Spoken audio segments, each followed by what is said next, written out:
Hello everyone, आज हम बुद्ध चरित्र का अध्याय 4 पढ़ेंगे, धर्म चक्र प्रवर्तन। तो शुरू करते हैं।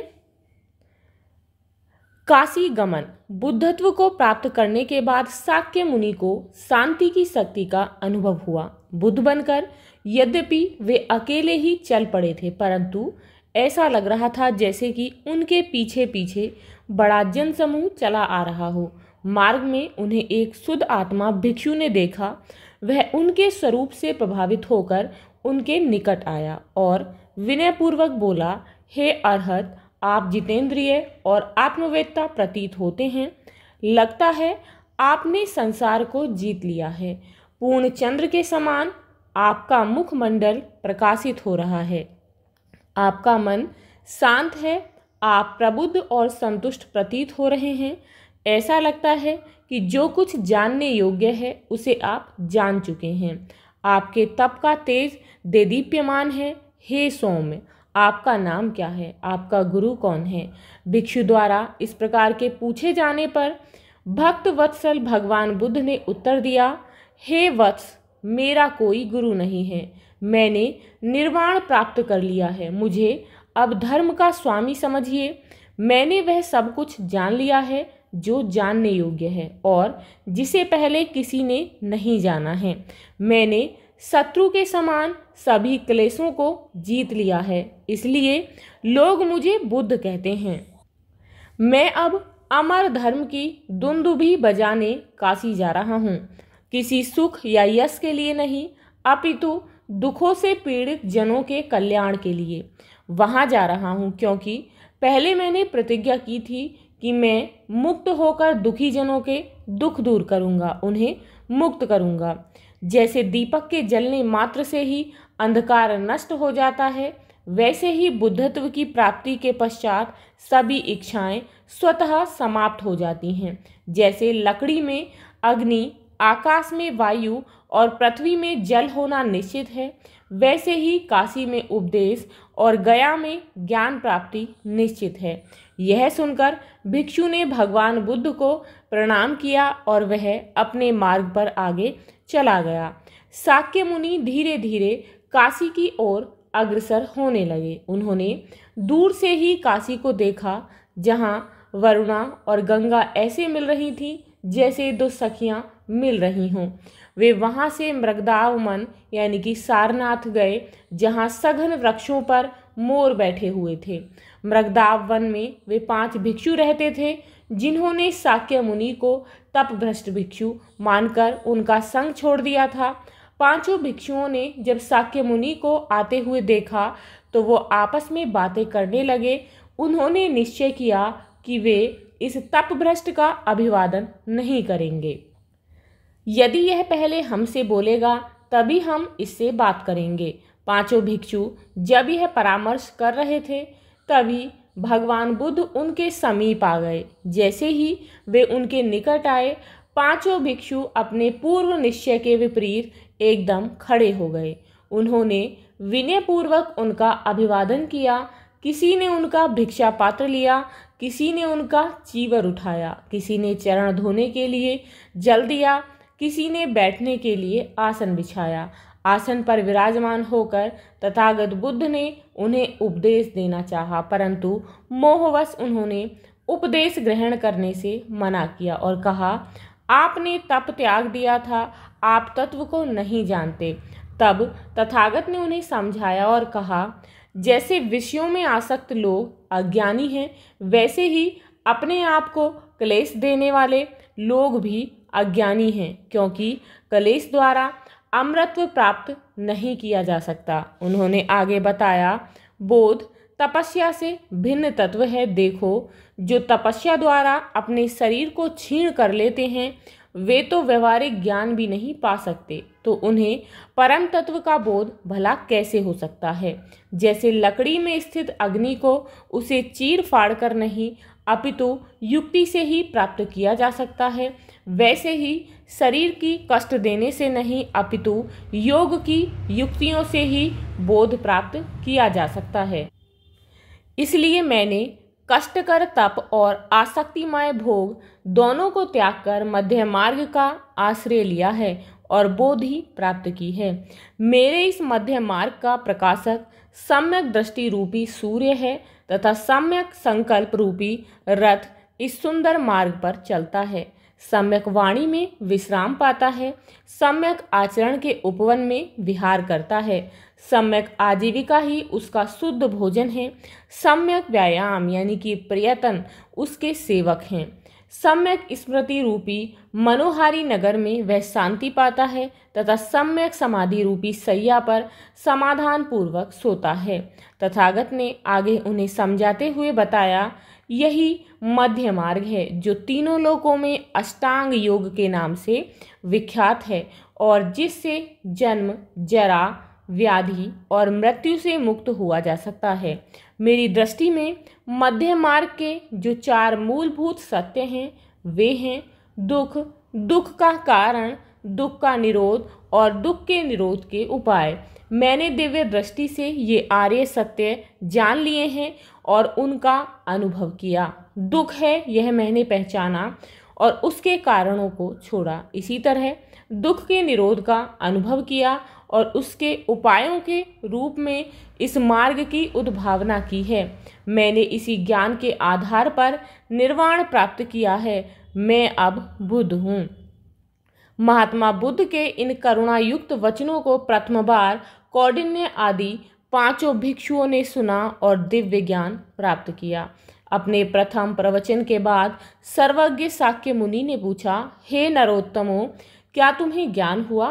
तो कौंडिन्य ने कहा, हाँ भंते। इसलिए सभी भिक्षुओं में कौंडिन्य को ही प्रधान धर्मवेत्ता माना जाता है। उसी समय पर्वतों पर उपस्थित यक्षों ने सिंहनाद किया और घोषणा की कि जन जन के सुख के लिए शाक्य मुनि ने धर्मचक्र परिवर्तित कर दिया है। सील इस धर्मचक्र के आरे यानी कि कीलक हैं, क्षमा और विनय इसके धुरे हैं, बुद्धि और स्मृति इसके पहिए हैं। सत्य और अहिंसा रूपी धुरी से युक्त यह धर्मचक्र अपूर्व है। धर्म के इसी यान में बैठकर यह लोक शांति प्राप्त कर सकता है। धर्मचक्र प्रवर्तन का उद्घोष धीरे धीरे मृत्युलोक और देवलोक में व्याप्त हो गया। सर्वत्र सुख शांति छा गई। निरभ्र आकाश से फूलों की वर्षा होने लगी। दीक्षा दान। काशी के मृगदाव में धर्मचक्र का प्रवर्तन करने के बाद भगवान बुद्ध ने अपने निर्वाण धर्म में अश्वजीत आदि 5 भिक्षुओं तथा कुछ अन्य मुनियों को दीक्षित किया। कुछ समय बाद वहाँ यश नाम का कुलपुत्र आया। भगवान बुद्ध ने उसे उपदेश दिया। बुद्ध के वचन सुनकर उसे ऐसी शांति मिली जैसे धूप में तपे व्यक्ति को नदी की जलधार में मिलती है। उस कुलपुत्र यश ने पूर्ण साधना से इसी शरीर से अर्हता प्राप्त की। अपने आप आभूषणों से सज्जित देखकर जब उसे लज्जा का अनुभव हुआ तो भगवान बुद्ध ने कहा, हे वत्स, चाहे कोई आभूषणों से अलंकृत हो या सिर मुड़ाए हुए हो, इससे कुछ भी अंतर नहीं पड़ता। जो समदर्शी है, जितेंद्रिय है, वे ही धर्म का आचरण कर सकते हैं। कोई चिन्ह यानी कि जेंडर धर्म का कारण नहीं होता। वन में रहते हुए भी जो मन से विषयों को याद करते हैं वे वन में भी गृहस्थ ही रहते हैं, और जिन्होंने मोह और इंद्रियों पर विजय पाली है वे घर में रहकर भी सन्यासी बने रहते हैं। यह बताने के बाद तथागत ने यश को भिक्षु कहकर संबोधित किया और उसको तथा उसके साथ अन्य 54 गृहस्थों को सद्धर्म में दीक्षित किया। कुछ समय बाद इन शिष्यों में से अर्हता को प्राप्त 8 श्रेष्ठ शिष्यों ने भगवान बुद्ध की अभ्यर्थना की। तथागत ने उनसे कहा, हे भिक्षुओं, तुम सब कृतार्थ हो गए हो, सभी दुखों से मुक्त हो। अब तुम लोग अलग अलग दिशाओं में जाओ, भ्रमण करो, दया भाव से दीनहीनों का कल्याण करो, उन्हें सद्धर्म का उपदेश दो। मैं भी अब महर्षियों की नगरी गया जाना चाहता हूँ। वहाँ विभिन्न प्रकार की सिद्धियों के मद से उन्मत्त कश्यप मुनि को अपने विनय धर्म से जीतना चाहता हूँ। इस प्रकार सद्धर्म के प्रचार के लिए अपने शिष्यों को विभिन्न दिशाओं में विदा करके तथागत भी गया के लिए चल पड़े। कुछ समय बाद भगवान बुद्ध गया पहुँचे। वे वहाँ से सीधे काश्यप मुनि के आश्रम में गए। वहाँ जाकर उन्होंने काश्यप मुनि से अपने रहने के लिए कुछ स्थान मांगा। काश्यप मुनि ने उनका स्वागत तो किया, परंतु ईर्ष्यावश उन्हें मारने की इच्छा से एक ऐसी अग्निशाला में रहने के लिए कहा जिसमें एक भयंकर सांप रहता था। तथागत निर्विकार भाव से अग्निशाला में गए और शांतिपूर्वक एक वेदी पर बैठ गए। महात्मा बुद्ध को अग्निशाला में निर्भय, अक्षुब्ध और शांत बैठा देखकर वह सर्प बाहर आया और उसने फुनकार की। उसके विष की ज्वाला से सारी अग्निशाला जलने लगी, परंतु महात्मा बुद्ध निर्विकार भाव से बैठे रहे। उन्हें विष की अग्नि ने स्पर्श भी नहीं किया। महासर्प ने जब भगवान तथागत को शांत मुद्रा में बैठा देखा तो वह आश्चर्यचकित होकर प्रणाम करने लगा। आश्रमवासी अग्निशाला को जलता हुआ देखकर चिल्लाने लगे, अरे भिक्षु जल गया, भिक्षु जल गया। परंतु जब सुबह हुई तो भगवान बुद्ध ने उस महासर्प को अपने भिक्षा पात्र में रखा और उसे लेकर काश्यप मुनि के पास गए।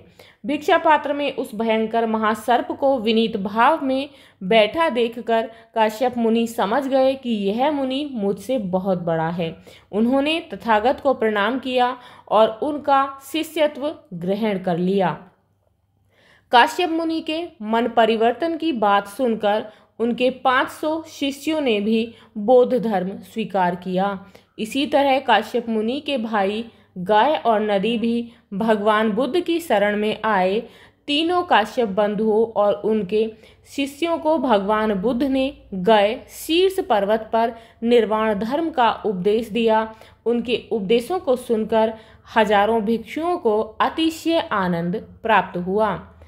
तभी भगवान बुद्ध को याद आया कि उन्होंने मगधराज बिंबिसार को वचन दिया था कि जब उन्हें बुद्धत्व प्राप्त हो जाएगा तो वे उन्हें नए धर्म में दीक्षित करेंगे और उपदेश देंगे। इसीलिए उन्होंने सभी काश्यपों को साथ लिया और मगध की राजधानी राजगृह की ओर प्रस्थान किया।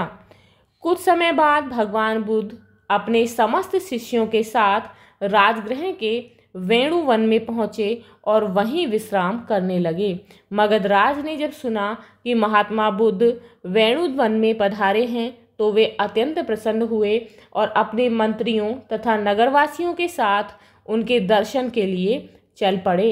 मगधराज मुनि श्रेष्ठ को देखते ही अपने रथ से उतर पड़े और विनयपूर्वक उनके पास पहुँचे, सिर झुकाकर प्रणाम किया और आज्ञा मिलने पर भूमि पर बैठ गए। वहां आए सभी लोग काश्यप बंधुओं को महात्मा बुद्ध के शिष्य के रूप में देखकर आश्चर्यचकित रह गए। बुद्ध ने यह देखकर काश्यप से पूछा, भंते, तुमने अग्नि की पूजा क्यों छोड़ दी? काश्यप ने भरी सभा के सामने हाथ जोड़कर कहा, अग्नि की पूजा करने से और उसमें आहुति देने से पुनः संसार में जन्म लेने की प्रवृत्ति बनी रहती है, जिसके कारण शारीरिक और मानसिक क्लेश होता है। इसीलिए मैंने अग्नि उपासना छोड़ दी। इससे जन्म मृत्यु के चक्र से मुक्ति नहीं मिल सकती। अपने शिष्य के ये वचन सुनकर भगवान बुद्ध ने उनसे कहा, हे महाभाग, तुम धन्य हो, तुमने उत्तम धर्म स्वीकार किया है। जैसे धनी व्यक्ति अपने ऐश्वर्य का प्रदर्शन करते हैं, तुम अपनी दिव्य शक्ति के ऐश्वर्य का प्रदर्शन करो।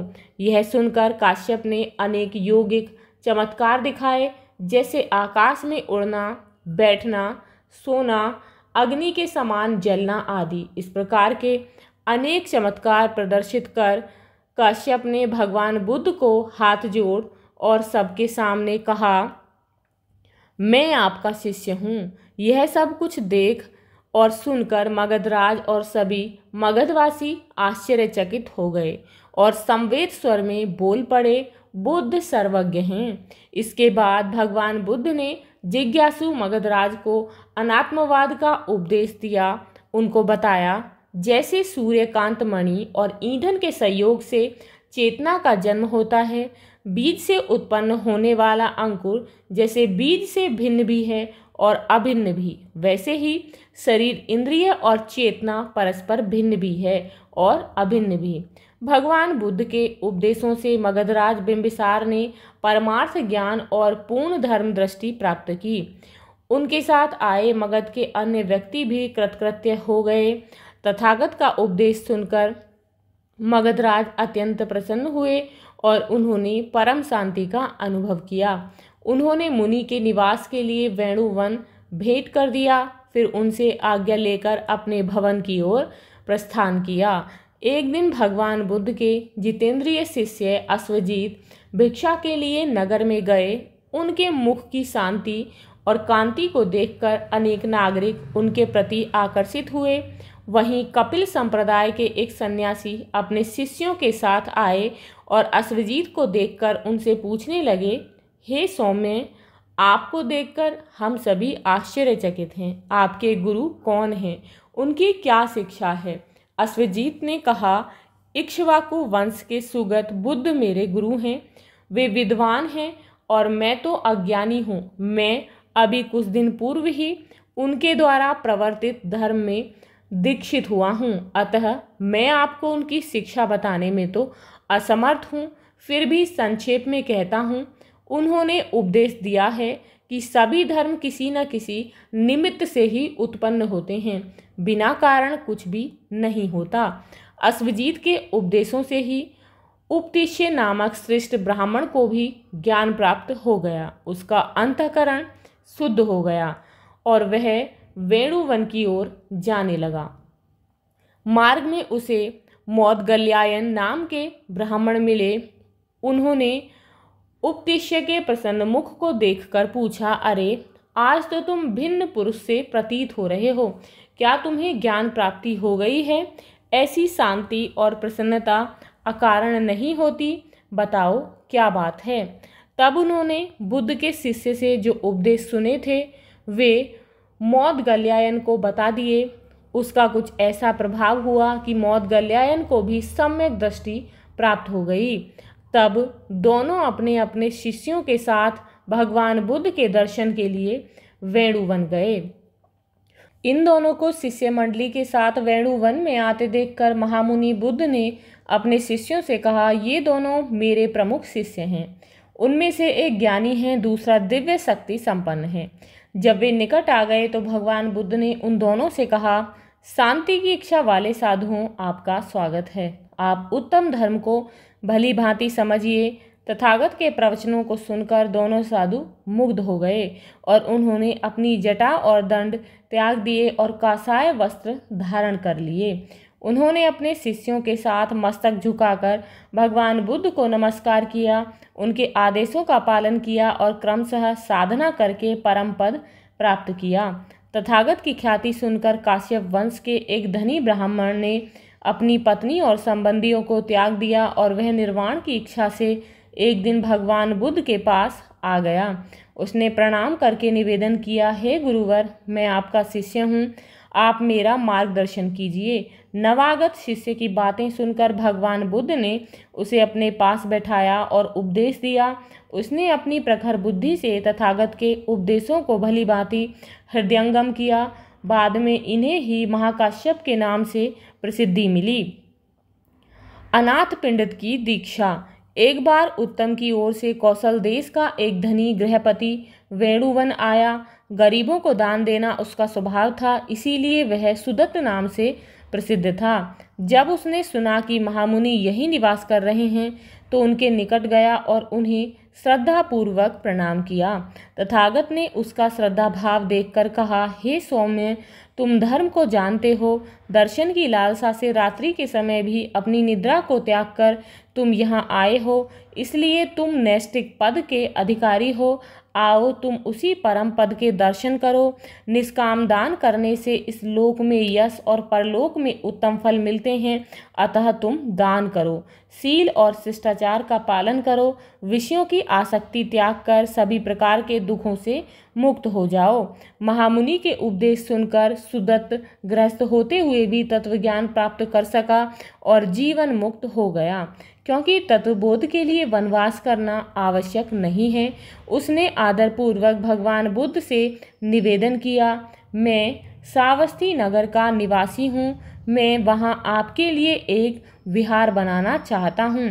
आप जैसे अनासक्त के लिए वन और राजभवन दोनों ही समान हैं, फिर भी मुझ पर दया कर आप वहाँ पधारें और निवास करें। भगवान बुद्ध ने सुदत्त का अनुरोध स्वीकार किया और अपने एक शिष्य उपतिष्य को उसके साथ भेज दिया। सुदत्त और उपतिष्य धीरे धीरे कौशल राज्य की राजधानी श्रावस्ती पहुँचे और विहार बनवाने के लिए उपयुक्त भूमि खोजने लगे। अंत में उन्हें मनोहर वृक्षों से भरा जेतवन दिखाई दिया, जो उन्हें विहार के लिए उपयुक्त लगा। उन्होंने उस वन के स्वामी के साथ भूमि खरीदने के लिए बातचीत की। उस वन का स्वामी बड़ा लोभी था। उसने कहा कि यदि तुम इस भूमि को धन से ढक दो तो भी मैं इसे बेचने के लिए तैयार नहीं हूँ। सुदत्त ने उसे समझाया कि मैं यह भूमि विहार बनाने के लिए खरीदना चाहता हूँ। वह बड़ी मुश्किल से भूमि बेचने के लिए तैयार हुआ और बहुत धन लेकर उसने वह भूमि बेच दी। जब सुदत्त ने उदारता पूर्वक इस भूमि के लिए प्रभुत धनराशि प्रदान की तो वन के स्वामी जेत का मन भी बदल गया। उसके हृदय में भगवान बुद्ध के प्रति अनुराग उत्पन्न हो गया, इसलिए उसने शेष वन भी तथागत के विहार के लिए दे दिया। सुदत्त ने विहार निर्माण का कार्य उपतिष्य की देखभाल में प्रारंभ कर दिया। धीरे धीरे विशाल विहार बनकर तैयार हो गया। पिता पुत्र मिलन। भगवान बुद्ध के ज्ञान से प्रभावित होकर अन्य दर्शनों के आचार्य भी उनके शिष्य बन गए। उनके धर्म का प्रचार प्रसार होता चला गया। वे काफ़ी समय तक राजगृह में निवास करते रहे। एक दिन उन्हें याद आया कि उन्होंने अपने पिता के मंत्रियों को वचन दिया था कि ज्ञान प्राप्त करके वे कपिलवस्तु लौटेंगे। इसीलिए उन्होंने अपने पिता शुद्धोधन के राज्य में जाने का विचार किया और अनेक शिष्यों के साथ राजगृह से कपिलवस्तु के लिए प्रस्थान किया। कुछ दिनों में वे अपनी शिष्य मंडली के साथ अपने पिता की नगरी के समीप पहुँचे और वहीं ठहर गए। शुद्धोधन के पुरोहित और अमात्यों को जब अपने गुप्तचरों से यह सूचना मिली कि कुमार सिद्धार्थ बुद्ध बनकर नगर के समीप आ गए हैं तो उन्होंने इसकी सूचना राजा को दी। राजा अपने पुत्र के आगमन का समाचार सुनकर प्रसन्न हो गए। अनेक पुरवासियों के साथ वे अपने पुत्र से मिलने के लिए चल पड़े। उनकी आंखों से आनंद के आंसू बह रहे थे। राजा ने दूर से ही देखा अनेक शिष्यों के बीच परिव्राजक वेश में उनका पुत्र विराजमान है तो वे रथ से उतर गए और पैदल ही उनके पास पहुँचे। मुनि वेश में अपने पुत्र को देखकर राजा शुद्धोधन का मन विह्वल हो गया। उनकी वाणी अवरुद्ध हो गई। विस्मय में पड़कर वे न तो उन्हें पुत्र कह सके और न ही भिक्षु। अपने आप को राजसी वस्त्र अलंकारों से विभूषित और पुत्र को भिक्षु वेश में देखकर उनकी आंखों से आंसुओं की धारा बह चली, किंतु ममता और स्नेह से रहित अपने पुत्र को देखकर राजा को वैसी ही निराशा हुई जैसे कि किसी प्यासे को सूखा तालाब देखकर होती है। राजा ने अपने पुत्र को देखा परंतु पुत्र दर्शन का सुख उन्हें नहीं मिला। राजा शुद्धोधन सोचने लगे, यदि वह मानधाता की भांति संपूर्ण पृथ्वी का स्वामी होता तो क्यों भिक्षा मांगता फिरता। कैसी विडंबना है, जो मेघ के समान धैर्यवान है, सूर्य के समान प्रतापी है और चंद्रमा के समान कांतिमान है, वह भिक्षा मांग रहा है। भगवान बुद्ध ने अपने पिता को देखा, उनके मनोभावों को समझा और अनुभव किया कि वे अभी भी उन्हें अपना पुत्र मान रहे हैं। अतः उनके भ्रम के निवारण के लिए उन्होंने कुछ चमत्कार किए। उनके यौगिक चमत्कारों से पिता बड़े प्रभावित और आनंदित हुए। फिर सूर्य के समान स्थिर होकर तथागत ने राजा शुद्धोधन को धर्मोपदेश दिया। उन्होंने कहा, हे राजन, अब आपको किसी प्रकार का शोक नहीं करना चाहिए। आप अब पुत्र प्रेम त्याग कर धर्म के आनंद का अनुभव कीजिए।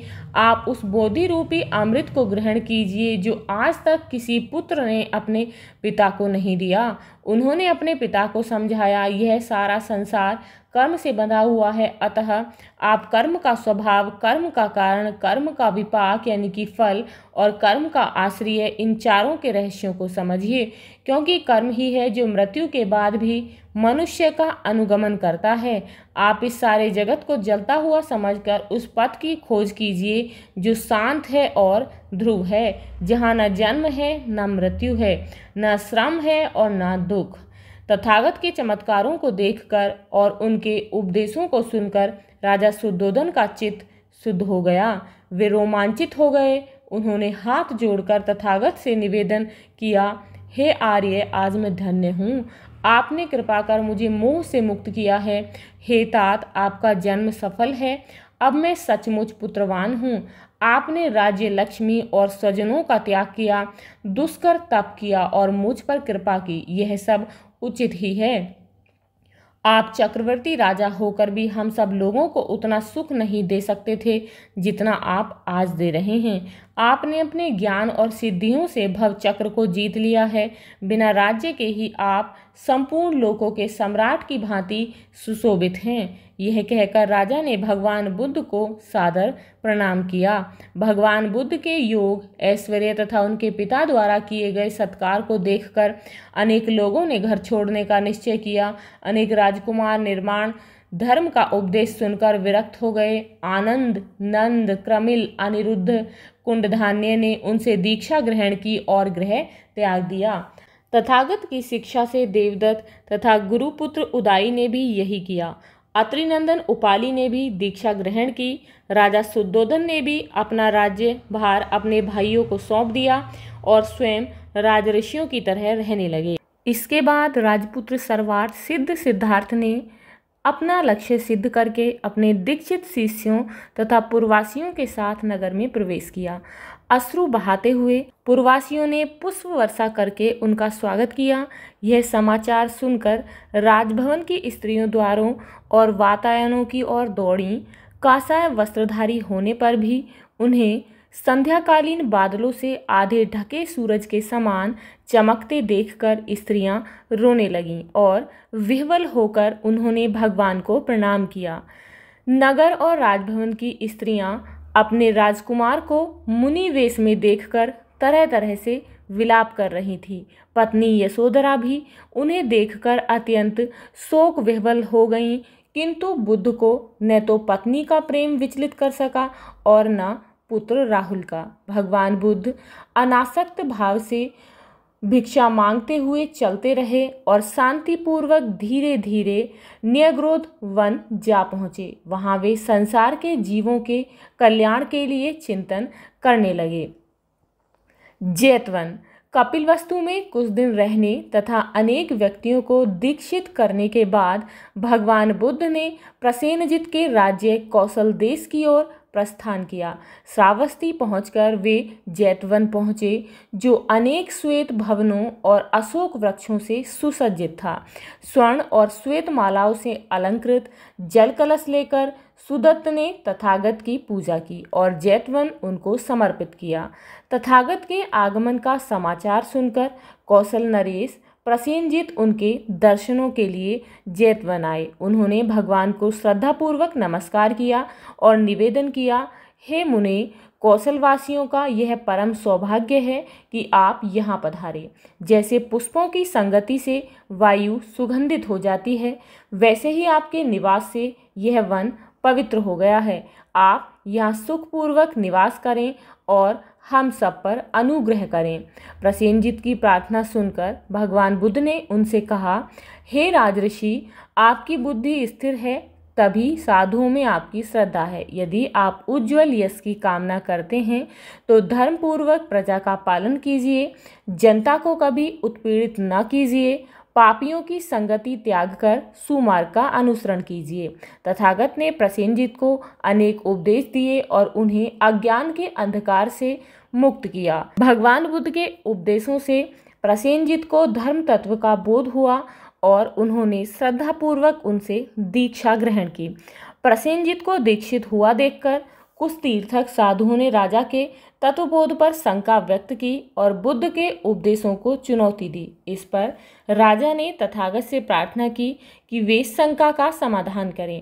राजा प्रसेनजित की प्रार्थना सुनकर तथागत ने साधुओं की शंकाओं का समाधान किया। सभी साधुओं ने उन्हें प्रणाम किया और दीक्षा ग्रहण की। कौशल से तथागत राजगृह आए। उन्होंने वहां ज्योतिष्क, जीवक, सूरश्रोण, अंगद आदि को उपदेश दिए और उन्हें अपने संघ में दीक्षित किया। राजगृह से तथागत गांधार देश गए। वहां पुष्कर नाम का राजा राज करता था। पुष्कर ने भगवान से ज्ञान प्राप्त किया। परिणाम स्वरूप उसमें वैराग्य भाव का उदय हुआ। उसने अपना राजपाट त्याग दिया और संन्यास ग्रहण कर लिया। गांधार देश से वे विपुल पर्वत पर आए और वहां हेमवत और साताग्र नाम के यक्षों को उपदेश दिए। वहां से वे जीवक के आम्रवन में आए और विश्राम किया। वहां से अनेक प्रमुख नगरों का भ्रमण करते हुए आपण नगर पहुंचे। वहीं क्रूर कर्मों में लगे अंगुलीमाल को अपने धर्म में दीक्षित किया और उसने दया तथा मित्रता के नए धर्म को स्वीकार किया। इसके बाद वे वाराणसी आए, जहां असित मुनि के भांजे कात्यायन निवास करते थे। मृत्यु से पहले असित उन्हें बुद्ध के विषय में बता चुके थे। अतः कात्यायन ने भगवान बुद्ध के वहां आने पर सादर उनसे दीक्षा ग्रहण की। इस प्रकार धीरे धीरे भगवान बुद्ध का यश चारों दिशाओं में छा गया। इससे देवदत्त को बहुत ईर्ष्या होने लगी। ईर्ष्या के कारण वह ध्यान और संयम खो बैठा और अनेक अनुचित कार्य करने लगा। उसने पहले संघ में मतभेद खड़े करने का कुचक्र चलाया, परंतु इसमें सफलता नहीं मिली, तो उसने तथागत को समाप्त करना चाहा। जब तथागत गृध्रकूट पर्वत पर विराजमान थे, तब देवदत्त ने उन पर एक शिलाखंड गिराया, परंतु उससे भगवान को कोई क्षति नहीं हुई। देवदत्त को संघ में मतभेद उत्पन्न करने में सफलता नहीं मिली और न ही वह भगवान बुद्ध की हत्या कर सका। जब भगवान राजगृह मार्ग से अपने शिष्यों के साथ जा रहे थे, तो उसने उन पर एक मदमद हाथी छुड़वा दिया। प्रलयकालीन काले बादलों जैसा हाथी आंधी की तरह दौड़ता हुआ राजपथ पर आ गया। जो भी उसके मार्ग में आता वह उसे मारने दौड़ता। चारों ओर हाहाकार मच गया। उधर से शिष्यों के साथ भगवान बुद्ध को आते देखा तो लोग चिल्लाने लगे तथा उन्हें बचाने के लिए दौड़ने लगे, परंतु कोई भी उस हाथी के पास नहीं जा सकता था। तथागत की हत्या के लिए वह हाथी उसी ओर आ रहा था जिस ओर से वे आ रहे थे। अट्टालिकाओं से स्त्रियां और दूर खड़े अन्य पुरुष चिल्लाकर उन्हें रोकना चाहते थे, परंतु तथागत शांत और निर्विकार भाव से आगे बढ़ते जा रहे थे। दूर से ही मदमद हाथी को आते देखकर पीछे पीछे चलने वाले अनेक शिष्य भाग गए, परंतु बुद्ध आगे बढ़ते ही गए। उनके पीछे पीछे केवल उनके परम शिष्य आनंद चलते गए। जैसे वस्तु की प्रकृति वस्तु के साथ रहती है, वैसे ही आनंद उनके साथ थे। भगवान बुद्ध को सामने देखकर मदोन्मत्त हाथी एकदम शांत और स्वस्थ हो गया और वह भगवान के सामने सिर झुकाकर बैठ गया। भगवान ने उस हाथ का स्पर्श किया और उसे उपदेश दिए, हे गजराज, निरपराध प्राणियों की क्यों हत्या कर रहे हो? उससे तो दुख ही होगा, किसी को कष्ट मत दो। तथागत को देखकर और उनके उपदेश सुनकर हाथी ने शिष्य के समान उन्हें प्रणाम किया। यह देखकर सभी लोग भगवान बुद्ध और हाथी को घेरकर चारों ओर खड़े हो गए और उनकी प्रशंसा करने लगे। जिनके हृदय में धर्म के लिए कोई श्रद्धा नहीं थी, उनके हृदय में श्रद्धा उत्पन्न हो गई और जिनके हृदय में थोड़ी श्रद्धा थी, वह और भी दृढ़ हो गई। राजमहल की अट्टालिकाओं पर खड़े सम्राट अजातशत्रु यह सब देख रहे थे। उनका हृदय भगवान बुद्ध और उनके द्वारा प्रकाशित धर्म के प्रति श्रद्धा भाव से भर गया और उनमें उनका पूर्ण विश्वास हो गया। आम्रपाली के उद्यान में कुछ समय बाद तथागत राजगृह से पाटलिपुत्र आए। उस समय मगधराज के मंत्री वर्षाकार लिच्छवियों को शांत करने के लिए एक दृढ़ दुर्ग बनवा रहे थे। तथागत ने देखा कि इस दुर्ग के निर्माण के लिए अपार धनराशि आ रही है, तो उन्होंने भविष्यवाणी की, शीघ्र ही यह नगर विश्व का महत्वपूर्ण नगर होगा और सर्वत्र ख्याति प्राप्त करेगा। तब मगधराज के मंत्री वर्षाकार ने भगवान बुद्ध की पूजा की और उनसे आशीर्वाद प्राप्त किया। इसके बाद तथागत गंगा की ओर गए। नगर के जिस द्वार से वे गंगा तट गए थे, वर्षाकार ने उस द्वार का नाम गौतम द्वार रखा। गंगा पार करने के बाद तथागत कुटी नामक ग्राम में आए और धर्म का उपदेश दिया। कुछ समय वहां रहकर नंदीग्राम गए। वहां किसी कारण अनेक लोग मर गए थे। तथागत ने मृत व्यक्तियों के संबंधियों को उपदेश दिए और सांत्वना दी। वहां वे एक रात रहे और फिर दूसरे दिन वैशाली नगरी के लिए प्रस्थान किया। वैशाली पहुंचकर उन्होंने उस समय की सर्वाधिक सुंदर स्त्री वैशाली की नगर वधू आम्रपाली के उद्यान में निवास किया। जब आम्रपाली ने सुना कि भगवान बुद्ध उसके उद्यान में निवास कर रहे हैं तो वह बहुत प्रसन्न हुई और उनके दर्शनों के लिए तैयार हुई। उसने अलक्तक, अंजन, अंगराग तथा आभूषणों को त्याग दिया। अत्यंत विनम्र भाव से कुलवधुओं के समान श्वेत वस्त्र धारण किए और तथागत के दर्शन के लिए चल पड़ी। रूप और यौवन से संपन्न आम्रपाली वनदेवी के समान अपने उद्यान में पहुंची और रथ से उतरकर पैदल ही उधर जाने लगी जहां भगवान बुद्ध अपनी शिष्य मंडली के साथ बैठे थे। भगवान बुद्ध ने आम्रपाली को आते देखकर अपने शिष्यों को सावधान किया और कहा, देखो आम्रपाली यहीं आ रही है। तुम सब बोध की औषधि से अपने आप को संयमित रखना और ज्ञान में स्थिर रहना। तुम प्रज्ञा रूपी बाण और शक्ति रूपी धनुष धारण करो। स्मृति रूपी कवच पहनकर अपनी रक्षा करो। जब तथागत अपने शिष्यों को इस प्रकार उद्बोधित कर रहे थे तभी आम्रपाली हाथ जोड़कर उनके सामने उपस्थित हो गई। अपने उद्यान में एक वृक्ष के नीचे नेत्र बंद किए बैठे मुनि के दर्शन कर वह बहुत प्रसन्न हुई। श्रद्धा तथा शांत भाव से उसने भगवान बुद्ध को प्रणाम किया। फिर मुनि की आज्ञा प्राप्त कर हाथ जोड़कर वह उनके सामने बैठ गई। भगवान बुद्ध ने आम्रपाली को उपदेश देते हुए कहा, हे सुंदरी, तुम्हारा आशय पवित्र है क्योंकि तुम्हारा मन शुद्ध है।